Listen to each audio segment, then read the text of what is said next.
Cradle, The Rise of the Chosen, Chapter 11, Part 3. He sat back in his chair and was alone with Queen Gianoa's mother for a few minutes, thinking it was quite odd the woman left, and he honestly wondered if she truly cared about anything. Then he heard the oncoming tirade, and he was starting to get stressed out by this whole ordeal.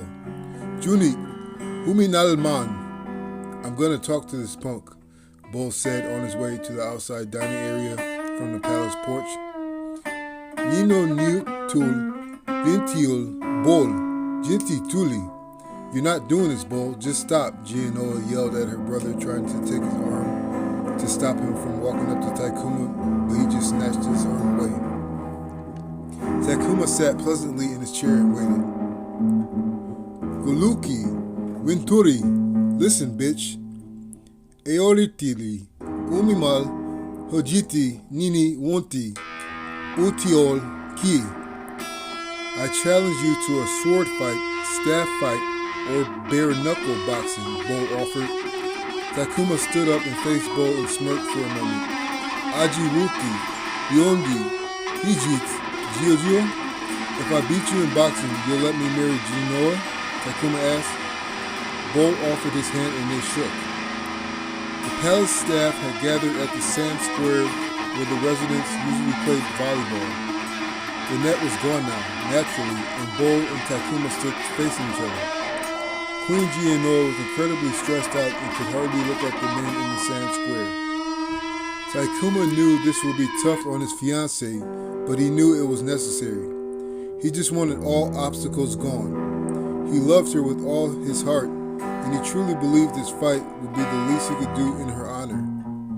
He made a pact with himself to use no powers in the fight, and it was naturally understood between him and Bull that he wouldn't. A staff man stood between the two fighters and lifted his hand, signaling the approaching bout, and then dropped his hand rapidly and stood out of the way. Bull stayed where he was, and Takuma lifted his left arm and put it out to Bull as he approached. He knew Bull was a better fighter, so he'd have to be smart.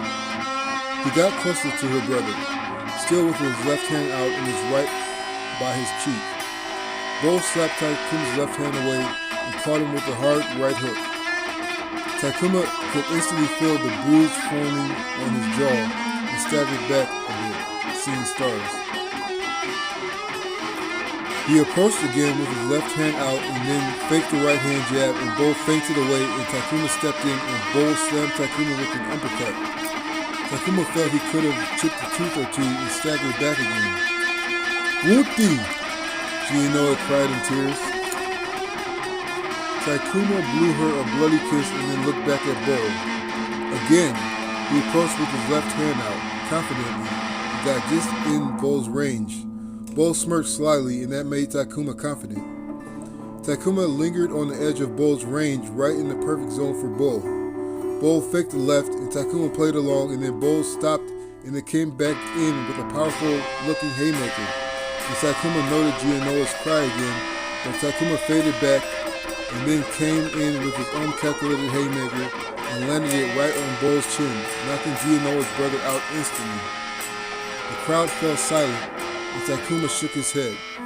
He didn't know what exactly to do, so he just stood there while the assistants made sure Bull was okay. Takuma wasn't proud. He only felt love for his fiancée at that odd moment.